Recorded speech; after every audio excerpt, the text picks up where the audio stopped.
अभिलाषा Hindi academy में आप सभी विद्यार्थियों का एक बार फिर से अभिवादन। हम देखते हैं असिस्टेंट प्रोफेसर के सिलेबस में लगा हुआ लक्ष्मी नारायण मिश्र का नाटक सिंदूर की होली। बहुत ही इम्पोर्टेंट है, इससे सभी परीक्षाओं में प्रश्न आते ही आते हैं।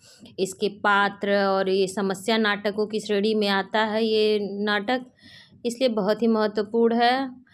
तो चलिए बिना देर किए शुरू करते हैं सिंदूर की होली। उससे पहले आप सभी से रिक्वेस्ट है कि यदि पहली बार चैनल पर आए हैं तो ज़रूर सब्सक्राइब कर लीजिए, और कोई प्रश्न हो या कोई सुझाव हो तो आप कमेंट सेक्शन में मुझे दे सकते हैं। सिंदूर की होली, इसके पात्र हैं रजनीकांत, मनोज शंकर, मुरारी लाल, माहिर अली, भगवंत सिंह, हरनंदन, चंद्रकला, मनोरमा, डॉक्टर और कुछ और जन। तो ये इनके पात्र हैं। ये लक्ष्मी नारायण मिश्र जी की का छाया चित्र है जो इस पुस्तक में है, पीडीएफ में है।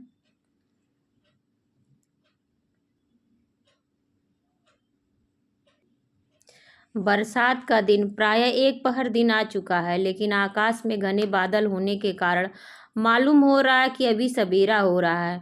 डिप्टी कलेक्टर मुरारी लाल का बंगला, बंगले में सामने की ओर एक बड़ा कमरा जिसमें अंग्रेजी ढंग के एक दूसरे से लगे हुए सामने की ओर 4 दरवाजे हैं। दरवाजे सभी खुले हुए हैं और कमरे के बीच में एक बड़ी मेज के चारों ओर लकड़ी की कुर्सियां रखी हैं। मेज पर एक अंग्रेजी अखबार, एक तस्तरी में पान, इलायची और उसके पास ही गोल्ड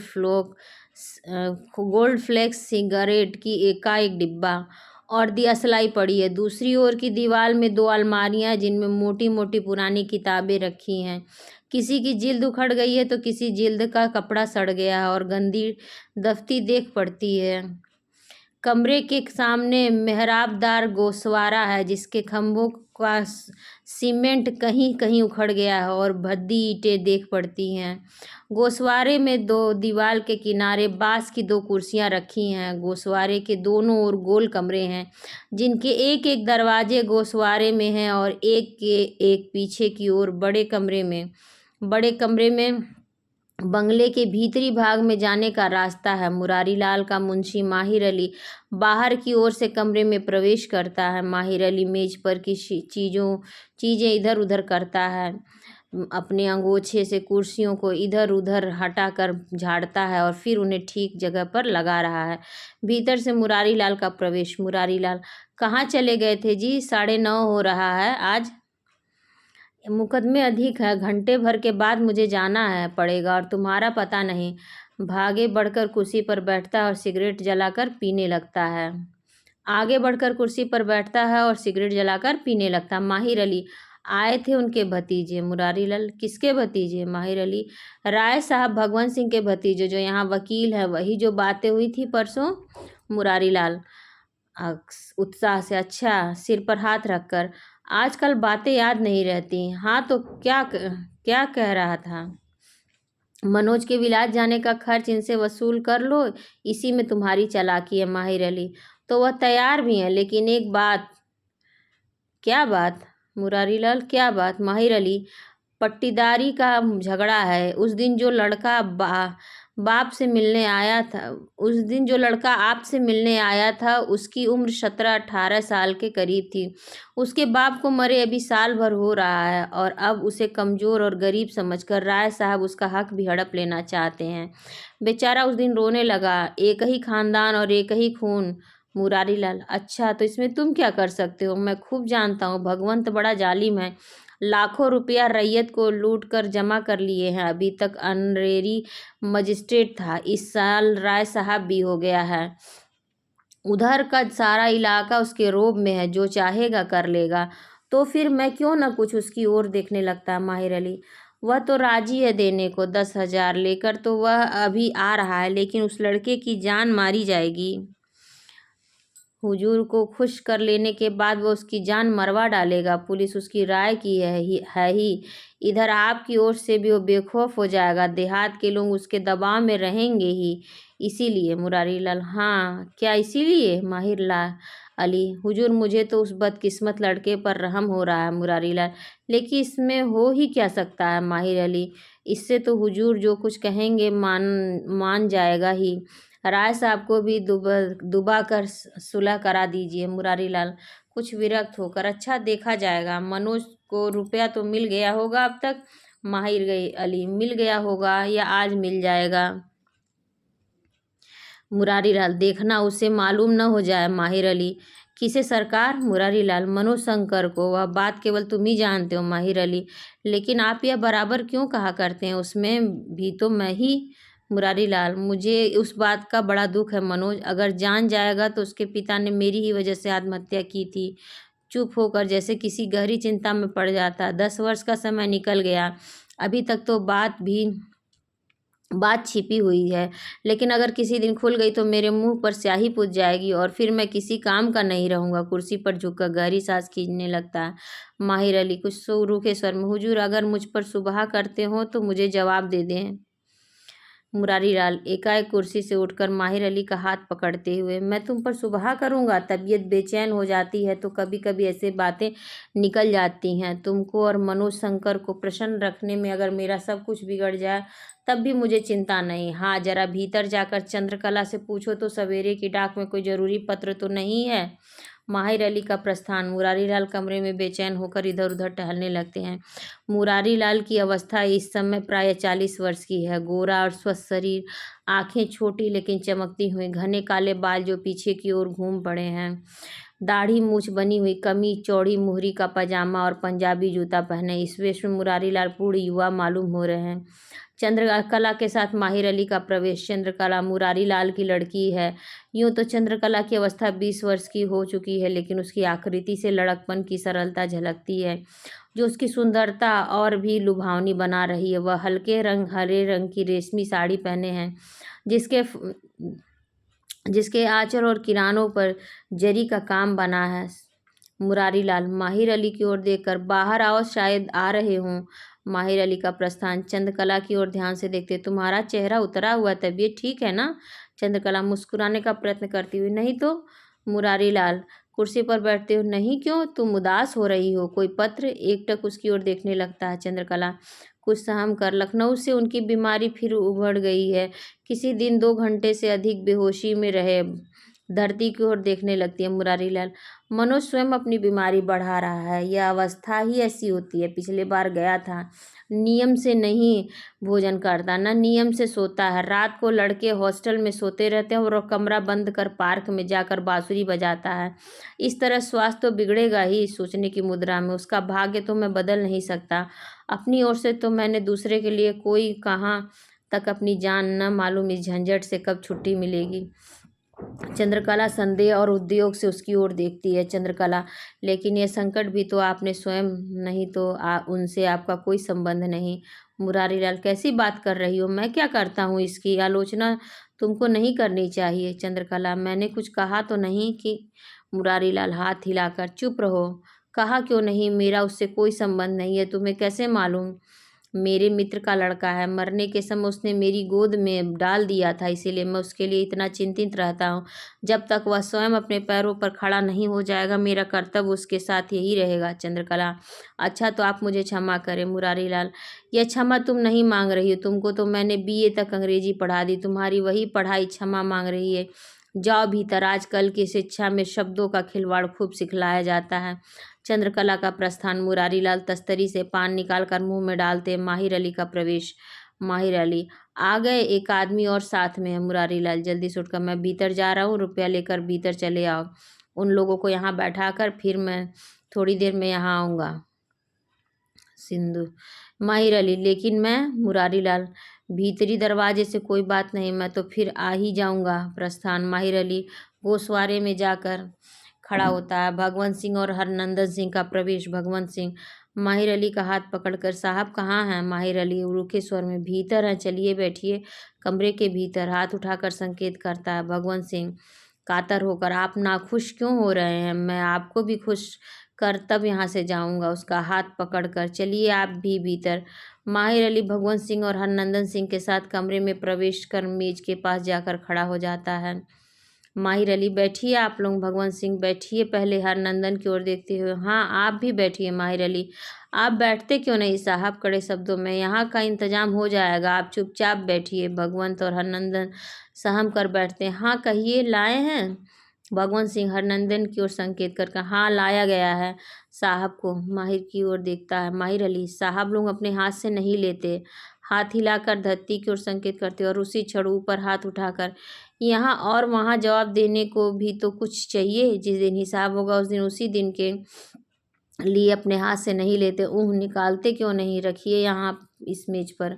भगवंत सिंह कुछ सहम कर हरनंदन को संकेत करता है। हरनंदन कुर्सी से कुछ ऊपर उठते कुर्ते के नीचे दोनों हाथ ले जाकर कोई गांठ खोलता है और एक रुमाल जिसके बीच में नोट बंधे हैं मेज पर रखता है। भगवंत सिंह रुमाल की गांठ खोलकर मेज पर रखता है। भगवंत सिंह माहिर अली की ओर संकुचित दृष्टि से देखते हुए, गिन लीजिए ना? माहिर अली भगवंत की ओर तीव्र दृष्टि से देखते हुए, कहिए भी कितना है? यहाँ चढ़ आने पर आप झूठ नहीं कह सकते। झूठ का रोजगार तो आप लोग देहातों में करते हैं, लगान वसूल करने की वर्त और बिरादरी में। भगवंत सिंह, 10,500। माहिर अली, अच्छा तो 500 और? हरनंदन मुस्कुराते हुए, 500 आपके लिए हैं। माहिर अली, मेरे लिए 500? हरनंदन सिंह, जी हाँ आपके लिए। भगवंत की ओर दे संकेत कर, आपने बाबू साहब को समझा क्या है? इस कलेजे का आदमी इस जिले में नहीं। हाँ साहब, अभी आप का कभी सबका नहीं पड़ा, नहीं तो आप बाबू साहब को समझ गए होते। इस जिले में कोई ऐसा अफसर नहीं है जो इनकी तबीयत न जानता हो।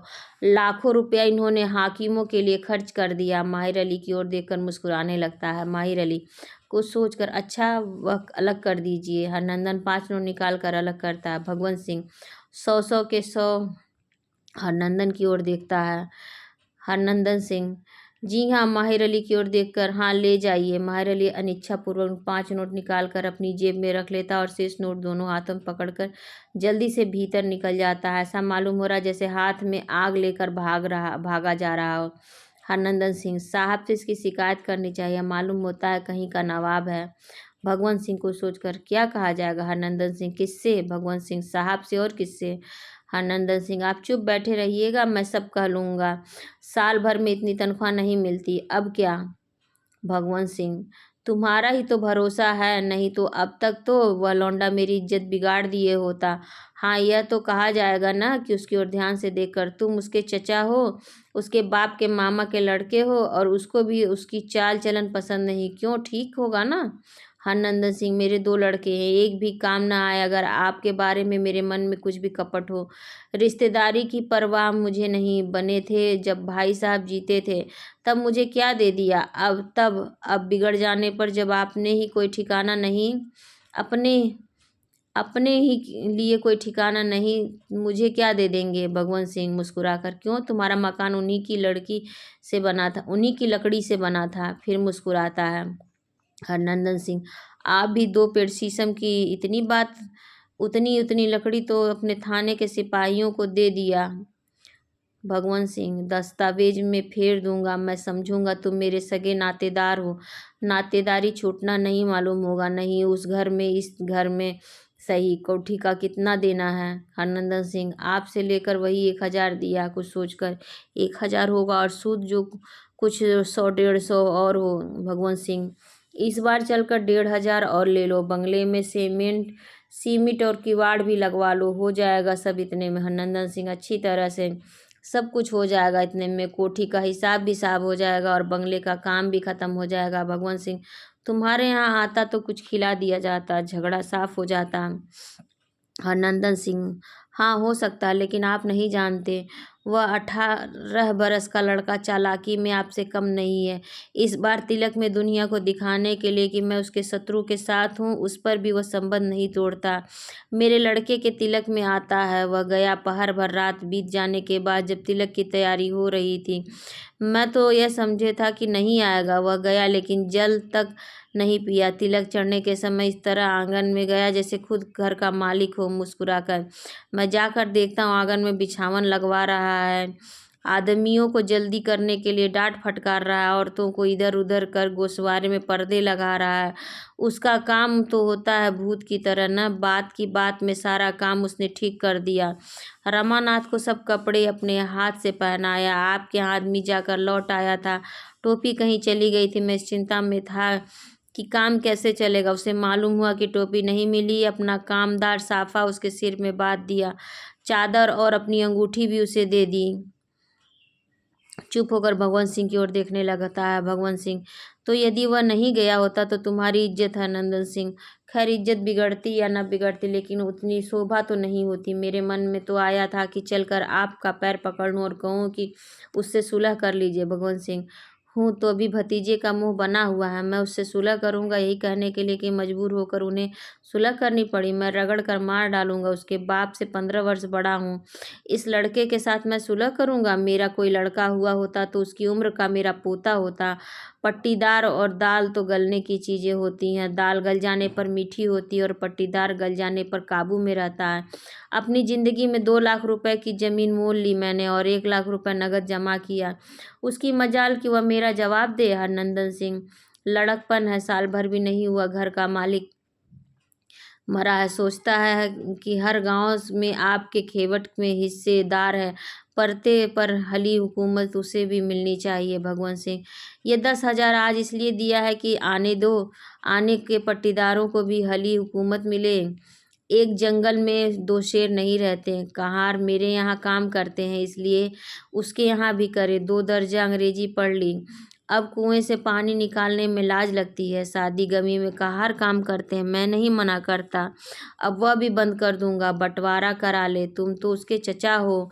भौं टेढ़ी कर सिर हिलाते। उसके बाप के ममेरे भाई हो। तुम्हारे यहाँ शुभ के अवसर पर गया। तुम्हारे लड़के का चढ़ावा था। तुम्हारे यहाँ उसने जल नहीं पिया। 10-20 दूसरे आदमी तुम्हारे यहाँ भोजन को गए। वह सगा नातेदार होकर उपवास कर चला गया। नातेदारी का मोह रखना हो तो उसी से लेकर मेरा रुपया लौटा दो, लेकिन वहाँ तो नमक तेल का भी ठिकाना नहीं। और नहीं तो चुपचाप मुझसे लेकर औरों का दे डालो। और जिस तरह से कहता हूँ हरनंदन सिंह, सहम कर मैं तो सब तरह से तैयार हूँ। मेरे यहाँ वह आएगा नहीं। नहीं तो भोजन में एकाएक चुप हो जाता है। भगवंत सिंह हरनंदन के कंधे पर हाथ रखकर धीमे स्वर में, कुछ नहीं, जिस दिन तुम मुझसे संखिया दे दो उसी दिन, हाँ जी, उसी दिन तुम्हारे दरवाजे पर हाथी बनवा दूंगा। दुनिया में सब कोई अपना अपना देखता है। हरनंदन का चेहरा पीला पड़ जाता है। मुरारी लाल का प्रवेश। भगवंत सिंह और हरनंदन कुर्सी छोड़कर उठते हैं। मुरारी लाल आगे बढ़ते हुए हाथ उठाकर, बैठे रहिए, बैठे रहिए। उन दोनों से बारी बारी तनिक तनिक सा हाथ मिला कर कुर्सी पर बैठते हैं। राय साहब, बैठिए आप। हरनंदन की ओर संकेत कर, आपका परिचय? भगवंत सिंह, आप मेरे मामू के लड़के हैं। मुरारी लाल कुर्सी से उठते हुए, आप लोग बैठ जाएं। दोनों कुर्सियों पर बैठते हैं। आपके सगे मामू के लड़के? हरनंदन की ओर देखता है भगवंत सिंह, जो हुजूर, एक तरह से बिल्कुल सगे, मेरे एक चचेरे भाई के, जो केवल 4 पीढ़ी का अलग मेरे दादा और उसके दादा सगे भाई थे। मैं उसे अपने भाई की तरह मानता था और उसने कभी मेरा उत्तर नहीं दिया। गहरी सांस खींचकर, दुर्भाग्य से पिछले साल वह एकाएक बीमार पड़कर मर गया। अवस्था में भी मुझसे 15 साल छोटा था। उसका मरना तो मेरे लिए, चुप होकर बड़े दुख से उनकी ओर देखने लगता मुरारीलाल, परिवार का योग्य व्यक्ति मरता है तो दुख होता ही है, लेकिन कोई करे तो क्या करे। संसार में कोई भी पूरे तौर पर सुखी तो नहीं रहने नहीं पाता। यही संसार की लीला है। अब उनके घर का काम कैसे चलता है? भगवंत सिंह विरक्ति के स्वर से, एक लड़का है 17-18 वर्ष का। मुरारी लाल, अभी तो पढ़ता होगा। भगवंत सिंह, जी नहीं, आपने उसे देखा होगा अदालत में। उसी ने मुझे परेशान कर दिया। बराबर ठाट बाट के साथ रहता है। घर में खाने का भी ठिकाना नहीं। अंग्रेजी फिसन बनाकर घूमता है। 1 नंबर का आवारा हो गया है। मुरारी लाल, हाँ साहब, रहता तो है बड़े ठाट से, और उसकी शिकायत भी मैं सुन चुका हूँ। अभी कुछ सोचकर, कई दिन हुए वहाँ के थानेदार कह रहे थे, दौरे में कानूनगो ने भी कहा था। हरनंदन की ओर देखकर, आप उसे समझा क्यों नहीं देते? आप तो उसके संबंधी हैं। भगवंत सिंह, पूछ लें हुजूर इन्हीं से, यह तो इनके उसके विरुद्ध नहीं कहेंगे। मैं तो खैर इन दिनों उसका शत्रु हूँ। उसके बाप से मुझसे सब लोग जानते हैं कैसी निभी। कभी किसी तरह की शिकायत हाकिमों तक नहीं पहुँची। मुरारी लाल मुस्कुराकर, लेकिन हाँ, उसके बाप का नाम रमापति था, न था? हरनंदन, जी। मुरारी लाल, लेकिन उनसे भी तो आपसे नहीं पटी। वह मुसम्मात हो वाला मामला जिसके वारिस वह थे, और आप आपके बीच में हाईकोर्ट तक लड़ता गया, जिससे वह मुसम्मात के वारिस करार दिए गए। भगवान सिंह सहमकर, जी हाँ, वह तो हक का मामला था। मुरारी लाल मुस्कुरा कर, आपको पहले नहीं मालूम था कि वारिस कौन है? आप या वे? क्यों? आप लोग तो प्रतिष्ठित वंश के हैं, आप लोगों को तो वापस में ही समझ लेना चाहिए। भगवंत सिंह सहमकर, जी हाँ। मुरारी लाल हरनंदन से, क्यों नहीं आप उस लड़के को समझा देते? हरनंदन असमंजस के साथ, हुजूर मैंने कोशिश तो की, लेकिन वो लड़का मानता नहीं। मैं तो इधर साल भर से उसके घर भी नहीं गया, मेरा भी विश्वास नहीं करता।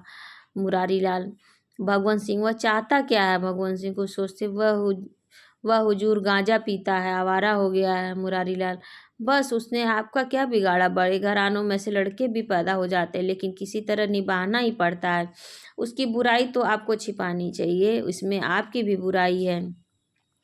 हुजूर लगान बंदी कर रहा है, बाजारों में कपड़े की होली जलाता है। मुरैला, इसकी फिक्र सरकार खुद कर लेगी। भगवंत सिंह घबराकर, सरकार, मैं तो उजड़ रहा हूँ। मुरारी लाल मुस्कुरा, लेकिन मैं नहीं समझता, उसके गांजा पीने से या लगान बंदी से आप क्यों उजड़ रहे हैं? भगवंत सिंह, इस साल मेरी लगान नहीं वसूल हो सकती। मुरारी लाल, और जमींदारन तो हैं, आपकी वसूली भी उसने छोड़ दी है। भगवंत सिंह, सरकार रुक कर सिर्फ मेरी लगान बंद कर रहा है। मुरारी लाल कुछ सोचते हुए हरनंदन की ओर को संकेत कर, आप कृपा कर बाहर तो जाइए, मैं भगवंत सिंह की ओर संकेत कर आपसे बातें कर लूँ। हरनंदन का प्रस्थान। राय साहब, भगवंत सिंह, जी। मुरारी लाल, लड़का है और आप बुढ़े हैं। भगवंत सिंह, जी। मुरारी लाल, आप खुद विचार कर लीजिए। भगवंत सिंह भर्राई हुई आवाज, मेरी इज्जत बिगड़ गई सरकार, हली हुकूमत सब बंद है, अब या तो वह नहीं या मैं नहीं। मुरारी लाल चौंक कर, आप खून करना चाहते हैं? भगवंत सिंह, मैं चाहता हूँ उसका हाथ पैर टूट जाए, उसे याद रहे। मुरारी लाल, आप कहिए, मैं उसको उसे समझा दूँ, डरा दूँ, धमका दूँ, डर जाएगा, आपके रास्ते में रोड़ा नहीं अटकाएगा। भगवंत सिंह हुजूर घबरा कर उसकी ओर देखने लगता। मुरारी लाल, परेशान नहीं हो, मुझे इतना मौका दीजिए, मैं उसे समझा दूंगा। भगवंत सिंह कांपती हुई आवाज़ में, लेकिन हुजूर घबरा कर उसकी ओर देखता है, फिर धरती की ओर देखने लगता है। मुरारी लाल चौंक कर, क्या हो गया आपको? भगवंत सिंह हाँफते हुए, अब क्या हो सकता है हुजूर? कातर दृष्टि से उनकी ओर देखता है। मुरारी लाल तीव्र दृष्टि से उसकी ओर देखते, अरे काँप क्यों रहे हैं हो जी? तुम्हारे तरह का व्यक्ति तो मेरे देखने में नहीं आया, नाहक उस लड़के की जान लेना क्यों चाहते हो?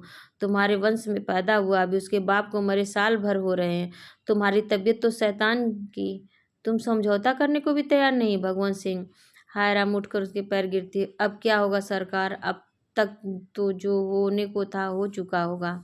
मैं चौंक कर उठते, क्या हो गया होगा? भगवंत सिंह, अब तक तो वो मारा गया होगा हुजूर। मुरारी लाल, मारा गया होगा? कैसे मारा गया होगा? क्यों? भगवंत सिंह, उस दिन हुजूर ने कहा था।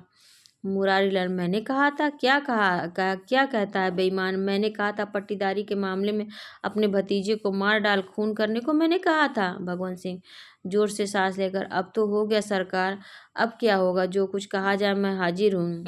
मुरारी लाल, क्या हाजिर हो? भगवंत सिंह, जितना आज दिया उतना और। मुरारी लाल कुछ सोचकर, लेकिन अच्छा उतना ही नहीं, उसके 4 गुना, 4 गुना इससे कम नहीं। भगवंत सिंह उतना तैयार नहीं है। उनकी ओर देखता है, फिर एकाएक धरती पर बैठकर उनके पैर पकड़ लेता है। मुरारी लाल उसे पैर से ठेलकर, उससे कम नहीं, धरती फोड़कर आकाश छेद कर, जहाँ से हो सके उससे कम नहीं। कुछ सोचकर, बस चले जाओ, देखो यह होने न पाए, उस लड़के को चोट न लगे, सावधान, बस बस हो नहीं सकता। मैंने उसी दिन उसे अदालत में देखा था, अगर वह मेरा लड़का हुआ होता तो उसका वह सुंदर स्वस्थ मुख, उसकी वह रत्नार आंखें, एक बार किसी दिन यहाँ भी आया था, हाँ याद आ रहा है। नहीं, उठो। भगवंत सिंह उठता है, चले जाओ, निकल जाओ, उसे चोट ना आए। खड़े क्यों हो जाते, क्यों नहीं? भगवंत सिंह वहीं खड़ा होकर धरती की ओर देखता है। मुरारी लाल का मुख का क्रोध और आशंका से लाल हो उठता है। पत्थर की तरह क्यों खड़ा है भगवंत सिंह? टूटते उस स्वर में आदमी उसको कहा आया था, अब तक तो वो मारा गया होगा। मुरारी लाल दुख से, ओह, यह दूसरी मृत्यु, दोनों एक दूसरी से भयंकर। मुक्त कर मेज पर सिर रख देते, फिर एकाएक खड़ा होकर भगवंत सिंह का हाथ पकड़कर, चले जाओ, मोटर से जाओ, और अगर अभी तक वैसा न हुआ हो तो कदाचित ईश्वर ने बचा दिया हो तो फिर नहीं जाता। शैतान क्रोध के आवेश में उसका सिर हिलता है। भगवंत सिंह बाहर निकल जाता है। माहिर अली का भीतरी दरवाजे से प्रवेश। माहिर अली, खाना तैयार है हुजूर। मुरारी लाल कुर्सी पर बैठकर पीछे की ओर सिर झुकाकर, माहिर अली उसके पास पहुंचकर, हुजूर। मुरारी लाल, क्या होगा? गहरी सांस खींचता है। माहिर अली की विस्मय से, कोई तकलीफ है? क्या हुआ सरकार? मुरारीलाल, इस बदमाश ने उसे मरवा डाला। माहिर अली, किसको? किसने? कब? मैं तो नहीं जानता। क्या? मुरारीलाल, इसी राय साहब ने उस लड़के को जो उस दिन यहाँ उसकी शिकायत लेकर आया था, जिसे मैंने डांट दिया, जो अपनी ये सरलता से कह गया था कि अगर मैं मरा तो इसके उत्तरदायी हुजूर होंगे। मैं देख रहा हूँ उसने सच कहा था। माहिर अली सन्न होकर, मरवा डाला? मरवा डाला? अभी गिरफ्तार नहीं किया गया। राय साहब है ना, ऑलरेडी मजिस्ट्रेट, गिरफ्तार नहीं हुआ होगा। होगा भी नहीं। रुपया होना चाहिए। खून छिपा लेना क्या है? उसकी नई औरत और बूढ़ी माँ का क्या होगा सरकार? उनकी ज़िंदगी कैसे बीतेगी? एकाएक फर्श पर बैठ जाता है। यही तो मैं भी सोच रहा हूँ। माहिर अली, मैंने तो आपसे कभी कहा था उसे मरवा डालेगा, तो उसे मरवा कर यहाँ आया। मुरारीलाल, उसे मारने के लिए बदमाशों को ठीक कराया है, लेकिन शायद ईश्वर बचा ले। माहिर अली, उसका उस दिन उस शैतान की कार्रवाइयों से घबरा कर साथ हंसना और रोना मुझे तो नहीं भूल रहा। कच्ची उम्र में गिरस्ती का बोझा पड़ गया हुजूर। उस शैतान के साथ उस लड़के का कोई सगा रिश्तेदार था। वह राय साहब से कर्ज ले चुका है। अपने कान से सुना मैंने उस शैतान के बच्चे को सिखलाते हुए कि कह देना साहब से कि तुम उस लौंडे के नातेदार हो, उसके वालिद के मामू के लड़के हो, तुम्हारा एतबार साहब को होगा। मुरारीलाल, हूँ हुजूर, ऐसी बात थी। उसके चेहरे से शैतानी टपक रही थी और मालूम होता है उसकी भी राय से वह मारा गया होगा। मनुष्य का स्वार्थ इसके लिए आदमी क्या नहीं कर डालता। कमीज का आस्तीन समेट कर इधर देखो, मेरे रोए फूट गए, जैसे सिर में चक्कर आ गया। क्या समझते हो? अगर वह मारा गया तो उसमें मेरी वजह है। माहिर अली, मैंने कहा था आप ही की वजह से मारा जा गया होगा। कानून के डर से इस बेईमान की हिम्मत इतनी नहीं होती। मुरारीलाल सहम कर, मेरी वजह से नहीं माहिर, संसार में भलाई बुराई का भाव अब नहीं है। आज इसने 10,000 दिया है, 10 लेकर यह गवाहों को बिगाड़ देता है। 1,000 भी नहीं खर्च होता और यह छूट जाता। आजकल का कानून ही ऐसा है। इसमें उसको सज़ा नहीं दी जाती जो कि अपराध करता है। सज़ा तो केवल उसकी होती है जो अपराध छिपाना नहीं जानता। बस यही कानून है। आज यह मुझसे कबूल कर गया कि उसके मरवाने का इंतजाम यह कर आया है। अगर वह मारा गया है और मैं चाहूँ भी कि इसे सजा दूँ तो सबूत नहीं मिलेगा। ऐसी हालत में मेरी तबीयत, मेरी अंतरात्मा कहेगी इसे दंड देने के लिए, और कानून कहेगा छोड़ देने के लिए। मुझे भी मजबूर होकर कानून की बात माननी पड़ेगी और वह छूट जाएगा। हम लोग मनुष्य और उसके अधिकार की रक्षा के लिए कुर्सी पर नहीं बैठते। हम लोगों का तो काम है केवल कानून की रक्षा करना। यही बुराई है और इसीलिए ये सब हो रहा है। उससे रुपया लेकर मैंने कोई बुराई नहीं की। इस तरह 10-5 बार देना पड़ जाएगा, उसको गर्मी स्वतः शांत हो जाएगी। चंद्रकला को भेजना तो। माहिर अली, लेकिन खाना तो तैयार है। आज मैं भोजन नहीं करूँगा, मुझे इस बात का रंज है। क्या देख रहे हो? जाओ। इस तरह आज उपवास कर जाने से मुझे संतोष होगा। अधिक से अधिक यही सहानुभूति उसके साथ दिल खिला सकता हूँ। माहिर अली का प्रस्थान। मुरारी लाल दीवार की अलमारी खोज कर एक पुस्तक निकालते हैं। पुस्तक मेज पर रखकर उसके पन्ने इधर उधर करने लगते हैं। कई पन्ने इधर उधर पलटकर पुस्तक को खुली मेज पर छोड़कर अलमारी से दूसरा पुस्तक निकालते हैं। उसके पन्ने भी जल्दी जल्दी उलटकर देखने लगते हैं। थोड़ी देर तक मेज के किनारे खड़े होकर जैसे कुछ पढ़ते रहते हैं। कभी कभी अंग्रेजी के अधूरे शब्द उनके मुंह से निकल पड़ते हैं। मुरारीलाल क्षण भर के लिए ऊपर छत की ओर देखते हैं, दूसरे क्षण पुस्तक उठाकर दूर कमरे में फर्श पर फेंक देते हैं। पुस्तक के गिरने के साथ ही चाय धाए सी आवाज़ होती है और वह कमरे के बाहर होकर गोश्वारे के नीचे उतरकर बाईं ओर मुड़कर आड़ में हो जाते हैं। माहिर अली और चंद्रकला का प्रवेश। चंद्रकला कमरे में चारों ओर देखकर, कहाँ है? चंद्रकला इस ओर के गोल कमरे की ओर बढ़ती है और माहिर अली दूसरी ओर के गोल कमरे की ओर जाता है। मेज की ओर बढ़ता है। नहीं है ना? माहिर अली, नहीं, उन्हें अफसोस हो रहा। चंद्रकला धीमे स्वर में गाने लगती है। अब के सोचे न बनेगा, मालिक सीताराम हो। कई बार धीरे धीरे ही पंक्ति गाती है। माहिर अली उसके मुंह की ओर देखने लगता है।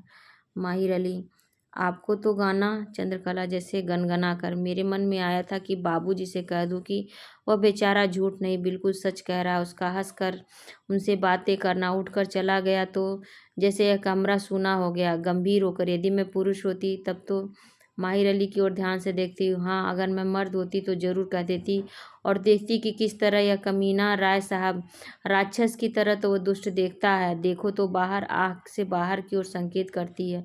माहिर अली का प्रस्थान, भीतरी दरवाजे से मनोरमा का प्रवेश। मनोरमा की अवस्था चंद्रकला से भी 2 साल कम है। शरीर उसका कुछ दुबला और अर्धविकसित सा है। बाल खुले, रुक्ष और अव्यवस्थित हैं। बाईं ओर से बालों की एक लट दाएं कान से होकर सीधे आगे की ओर नीचे की ओर लटक रही है। उसकी आंखें नितांत चंचल और चमकती हुई। भौं के बाल इतने लंबे कि दोनों बंगलों में दाईं और बाईं ओर घूमकर छोटे बड़े कई वृत्त बना रहे हैं। उसके शरीर का रंग बिल्कुल पछाई चंपे का है। मनोरमा दोनों हाथों में एक चित्र लेकर ध्यान से देखती हुई मेज की ओर बढ़ती है। मनोरमा, लो, यह भी बन गया। चंद्रकला चौंक कर, बन गया आज ही? मनोरमा चित्र उसके सामने बढ़ाकर, देखो, इसीलिए न तुम मुझे अनंत काल तक रोकना चाहती थी चंद्रकला, लेकिन अब तो व्यर्थ है। अब तो शायद वह संसार में ही नहीं रहा।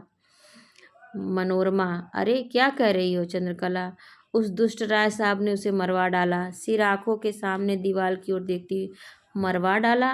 उसकी मुस्कुराहट, उसकी हंसी पर भी उसे दया न आई। अरे अभी तो फूल खिला भी न था। उसने भी कोई अपराध किया होगा, उससे भी किसी का अपकार हो सकता है।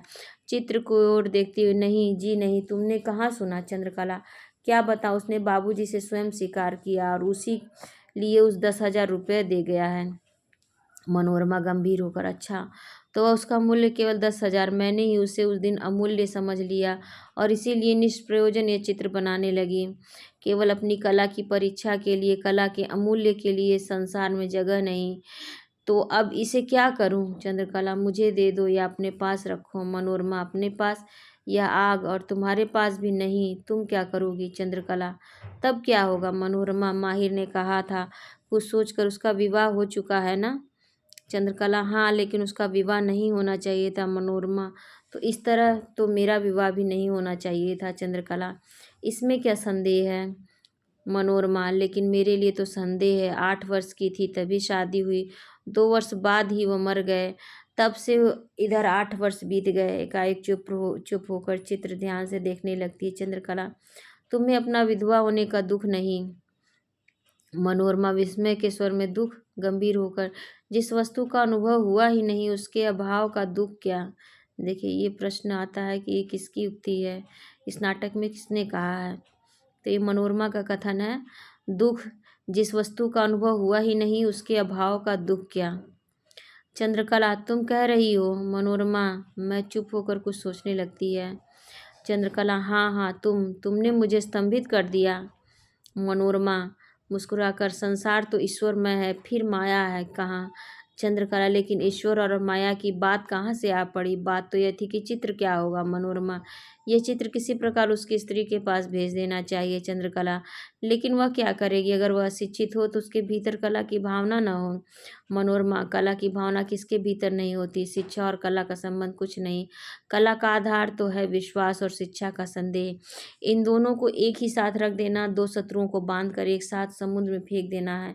यह काम माहिर से हो सकेगा। किसी तरह यह चित्र उसकी स्त्री के पास पहुंचाना चाहिए। चंद्रकला, खूब कह रही हो। सिर हिलाकर, चित्र बनवाया मैंने और भेज दूं उसके पास? मनोरमा, दान कर दो अपनी तरफ से, उसे उसकी ज़रूरत है।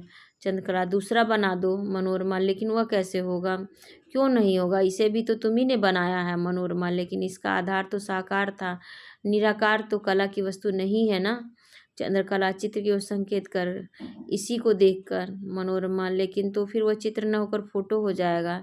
यही भेज दो। चंद्रकला, तुम तो हट कर रही हो। इसका उपयोग वह किस रूप में करेगी? मनोरमा गंभीर होकर उसकी ओर एकटक देखती हुई, दिन को इसकी पूजा करेगी और रात को अपने हृदय पर रख कर सो रहेगी। चंद्रकला, ओह, तुम्हारा व्यंग बड़ा निष्ठुर होता है। तुम्हारा हृदय इतना सूखा है, न मालूम उसमें कला की भावना कैसे जाग पड़ी। मनोरमा, इसका मतलब कि कीचड़ में कमल नहीं उगना चाहिए, लेकिन जो स्वभाव है वह कमल ताल के कीचड़ में उगेगा, लेकिन गंगा के बालू में नहीं। यही तो वो लोग नहीं समझते भी। गंभीर होकर कुछ सोचने लगती है चंद्रकला, क्या सोच रही हो? मनोरमा, यही कि तुमने अभी कहा कि मेरा व्यंग्य निष्ठुर होता है। चंद्रकला, मैं समझती हूँ ऐसा ही है। तुम उस अभागिनी स्त्री के साथ व्यंग कर रही हो जिसका संसार आज सूना हो गया होगा। मनोरमा इसीलिए तो कहा चित्र भेज दो, वह फिर किसी अंश तक भर उठेगा। सहानुभूति शब्दों में नहीं व्यक्त हो सकती बहन, कुछ करना चाहिए। आग के निर्धूम हो जाने पर उसकी दाहक शक्ति बढ़ जाती है। तुम धुएं को आग समझ रही हो चंद्रकला। इसका मतलब मनोरमा यही कि तुम्हें उसके दुर्भाग्य का दुख है, लेकिन चित्र की ओर संकेत कर कर, लेकिन तुम इसके लिए इतना त्याग भी नहीं कर सकती चंद्रकला। लेकिन मैं तो इसे अपने कमरे में रखना चाहती थी। उस दिन की स्मृति में उसका वह हंसना, उसकी रत्नार आँखें, उसकी लंबी लंबी लंबी उसका वह उभरा हुआ मस्तक और उस पर काले बालों की दो चार लटें।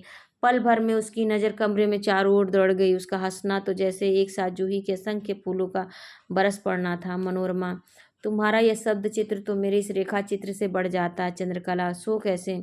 जूही के फूलों की वर्षा तो मैं नहीं दिखा सकी चंद्रकला, लेकिन मेरा चित्र कल्पना को जगा नहीं सकता और तुम्हारा तो उसे सहस्रमुखी कर देता है। मनोरमा, मेरा? चंद्रकला, हाँ। चित्र इतना सजीव मालूम हो रहा है चित्र को ध्यान से देखकर, जैसे अभी हंस पड़ता है। एक दिन के लिए, घड़ी भर के लिए यहाँ आए क्यों, जब इसी तरह चला जाना था। चित्र को ध्यान से देखकर, चित्र का नाम क्या रखा तुमने? यौवन के द्वार पर, लेकिन इसका नाम होना चाहिए था मृत्यु के द्वार पर। उसकी ओर निर्निमेष देखती हुई, कैसे बनेगा यह? मनोरमा, चित्र में तो वह सदैव यौवन के द्वार पर रहेगा। चित्र में तो मरा नहीं, लेकिन तुम तो इतनी विकल हो रही हो जैसे तुम उसके प्रेम में। चंद्रकला, तुम जानती हो मैं किसी प्रेम करती हूँ। प्रेम दो चार से हो सकता है, और फिर अब प्रथम दर्शन में प्रेम का समय भी नहीं रहा। अब तो युग दूसरा था। वह युग तो दूसरा था जब हृदय का रस संचित रहता था और अनायास किसी ओर बढ़ उठता था। अब तो व्यय की मात्रा संचय से अधिक हो गई है। उसके साथ प्रेम की नहीं, विनोद की बात हो सकती थी, उसके साथ खिलवाड़ हो सकता था, तबीयत बहलाई जा सकती थी। उसकी आंखों से आंसू चल पड़ते हैं। मनोरमा, तुम तो रो रही हो। चंद्रकला छाती पर हाथ रखकर, यहाँ दर्द हो रहा है, सांस लेने की तबीयत नहीं चाहती। मनोरमा, झूठ तो नहीं कहोगी, बोलो, मैं तुमसे कुछ पूछना चाहती हूँ। चंद्रकला, अब हाँ पूछो। अब किस अभिप्राय से झूठ कहूँगी? अब किस चीज़ को छुपाऊंगी और किस लिए? मनोरमा, मनोज बाबू से तुम्हारा चित्त टूट गया है क्या? चंद्रकला, लेकिन उससे मेरा चित्र लगा कब? मनोरमा, है कभी नहीं। तब तुमने क्यों कहा? मैं जानती हूँ तुम किसे प्रेम करती हो चंद्रकला, लेकिन उस समय तो किसी प्रकार जीवन के साथ समझौता करना था। फिर तुमने सत्य की कसौटी जो रख दी। आज भी मैं भी विधवा हो गई। मनोरमा, छी, क्या बक रही हो? तीक्ष्ण है ना, तब फिर सत्य के लिए क्यों? सत्य तीक्ष्ण होता ही है। मनोरमा, तुम्हें अपने मर्यादा का भी ख्याल नहीं है। मान लो यही बात है तो तुम्हें इस तरह रोना चाहिए। कोई सुनेगा तो क्या कहेगा? चंद्रकला, कोई सुनेगा कैसे? मैं किससे कहूँगी? तुमने सुन लिया, इसलिए कि मेरा सर्वस्व चले जाने पर सत्य, यह अंतिम आधार भी जाने लगा। बस इसीलिए इसीलिए एकाएक कुर्सी पर बैठकर चित्र से अपना मुंह ढक लेती है। मनोरमा उसके पास आकर उसके सिर पर हाथ रखती है, धीरे धीरे उसके बाल पर हाथ फेरने लगती है। मुरारी लाल का प्रवेश। चंद्रकला जल्दी से उठती है, चित्र को मेज पर रखकर शीघ्रता से उनकी ओर देखकर भीतर निकल जाती है। मुरारी लाल, क्या हो गया जी इसे? इसकी आंखें तो लाल हो रही हैं, जैसे रो रही थी। चंद्रकला, चंद्रकला, मनोरमा संकोच के स्वर में, मैं अब यहाँ से जाना चाहती हूँ। इसी से उन्हें मुरारी लाल आगे बढ़कर कुर्सी पर बैठे, तुम जाना चाहती हो? क्यों, तुम्हारा कहीं घर नहीं है ना? मनोरमा, कहीं घर बनाऊंगी। मुरारी लाल, तब यही घर क्या बुरा है? उसका हाथ पकड़कर ध्यान से उसका मुख देखते हैं, तुम्हें यहाँ कोई कष्ट है? मनोरमा, संसार की सीधी भाषा में जिस चीज़ को लोग सुख समझते हैं वह तो मुझे यही 2 महीनों से मिल रहा है। समय पर स्वादिष्ट भोजन और सुख की नींद, सुंदर वस्त्र, संसार का सुख तो इन्हीं 3 वस्तुओं में सीमित है। गंभीर होकर, ये सब होते हुए भी तो यह आपका घर है, मुझे अपना घर बनाना है। मुरारी लाल मुस्कुराने का प्रयत्न, लेकिन मेरे घर को ही अपना घर समझ लेने में तुम्हें अड़चन क्या है? मनोरमा, कानून और कला का साथ नहीं हो सकता ना। गंभीर होकर, कानून दंड देगा, कला क्षमा करेगी। कानून संदेह करेगा, कला विश्वास करेगी। अपना हाथ खींचकर मेज की दूसरी ओर खड़ी हो जाती है। मुरारी लाल, तुम्हारा हृदय प्रेम से नहीं। मनोरमा, ओठ पर उंगली रखकर, इसीलिए मैं विधवा हूँ। मुरारी लाल, लेकिन तुमने तो अपने प्रेमी का मुख भी नहीं देखा, तुम्हें इसका कोई ज्ञान नहीं। मनोरमा, इन आँखों से तो कभी नहीं देखा, लेकिन कल्पना कल्पना की आँखों से नित्य देखती हूँ, नित्य। 20 वर्ष का स्वस्थ सुंदर सम्मोहक शरीर, चंद्रमा सा मुख, कमल सी आँखें, कमान सी भौहें, घने काले बाल, काले नीलम से चमकीले बाल। आँख बंद कर वह स्वरूप इस समय मेरे सामने आ गया है। देखिए तो शायद आपको भी देख पड़ जाए। मुरारी लाल अन्यमनस्क होकर, मुझे तो देख पड़ रहा है यह चित्र, यही तो नहीं है? अरे यह तो रजनीकांत का चित्र है, उस लड़के का। ओह! चित्र मनोरमा चित्र की ओर देखती हुई, अच्छा नहीं बना क्या? मुरारी लाल, बिल्कुल वैसा ही जैसा वह था वैसा ही। यह चित्र तुमने क्यों बनाया? किस लाभ से? मनोरमा की ओर देखता हुआ, इस चित्र से तुमको क्या फायदा था? मनोरमा, कला की साधना अपने लाभ के विचार से नहीं होती। गुलाब खिल रहा था, बसंत आ रहा था, आधी रात को पूर्णमासी का चंद्रमा धरती की ओर देख रहा था। उसे देखकर मेरी कल्पना और भावना उत्तेजित हो उठी, मैंने उसका चित्र बना दिया। मुरारी लाल, तुम भी एक समस्या हो। मनोरमा, यह आपको कैसे मालूम? मुरारीलाल, इसलिए कि मैं तुम्हें समझ नहीं पाता। मनोरमा, लेकिन आप इसकी कोशिश क्यों करते हैं? मुरारीलाल, क्यों न करूं? मनोरमा, हरगिज नहीं। आप ही सोचिए, दूसरों के दंड की व्यवस्था तो आप करते हैं, आपके दंड की व्यवस्था कौन करेगा? और यह उचित भी नहीं। कई दिनों से आप इस तरह संकेत कर रहे हैं, आप अपनी मर्यादा भूल रहे हैं। मैं विधवा हूँ, मेरे साथ परिहास का कोई अर्थ नहीं। मुरारीलाल, मैं तो इसे केवल परिहास नहीं, सत्य बनाना चाहता था। मनोरमा, सत्य का बना लेना इतना सरल होता तो फिर संसार से झूठ का नाम निकल जाता, या कम से कम शराबी की शराब, हत्यारे की हत्या, चोर की चोरी, ये सब कुछ सत्य हो जाता, इन चीज़ों की बुराई निकल जाती। मुरारी लाल, अच्छा तो तुम कहाँ जाओगे? मैं तुम्हें रोकना नहीं चाहता, तुम जा सकती हो। मुस्कुराकर, सत्य का सूत कच्चा था, कितनी जल्दी टूट गया। सिर हिलाकर, आप मुझे रोकेंगे क्यों? मुरारी लाल कड़े स्वर में, मैं तुमको बुलाने भी नहीं गया था। मनोरमा, आपकी लड़की ने मुझे बुलाया था चित्रकला सीखने के लिए, मैं यहाँ मजदूरी करने आई थी, इसमें आपकी कोई बड़ी अनुकंपा नहीं, और अगर यह आपकी इच्छा है हो तो मैं स्वीकार कर लूँगी। मैं आपके यहाँ सम्मान के साथ रही, इसके लिए मैं आपकी कृतज्ञ हूँ। बस शायद अब आप प्रसन्न हो जाएंगे। क्षमा कीजिएगा, पुरुष आग के लोलुप होते हैं, विशेषतः स्त्रियों के संबंध में। मृत्युशैया पर भी सुंदर स्त्री इनके लिए सबसे बड़े लोभ की चीज हो जाती है। मुरारीलाल, तुम चुप नहीं रहोगी? मनोरमा, भय की बात तो मैंने सीखी नहीं। लाल आँखों का असर अगर मेरे मन पर कुछ भी पड़ता तो अब तक तो मैं कभी की खो बैठी होती अपना चरित्र, और अब तक नरक की सबसे निचली तह में पहुंच गई होती। एक चित्र मैंने आपका बनाया, एक चंद्रकला का, एक मनोज बाबू का, और चौथा चित्र यह। चित्र उठाकर 3 चित्र आप लोग ले लीजिए, इसे मैं ले जाऊंगी। मुरारीलाल, पता नहीं रजनीकांत इस समय क्या दशा होगी, जीता होगा या मर गया होगा। मनोरमा, ओह मेरे लिए क्या, घड़ी भर के लिए यहाँ आकर मेरी कला को जगा गया। इतना सुंदर चित्र अब तक मेरे कलम से नहीं बना, यही मेरा अंतिम चित्र होगा। मुरारीलाल, अंतिम क्यों? मनोरमा, मैं ऋषिकेश जाऊंगी, रंग और कलम गंगा में फेंक कर माला लूंगी। मुरारीलाल, इसी अवस्था में? मनोरमा, और नहीं तो क्या, मरने के समय जब उंगलियां माला के साथ खिलवाड़ न कर सकेंगी, जब हाथ कांपने लगेगा तब।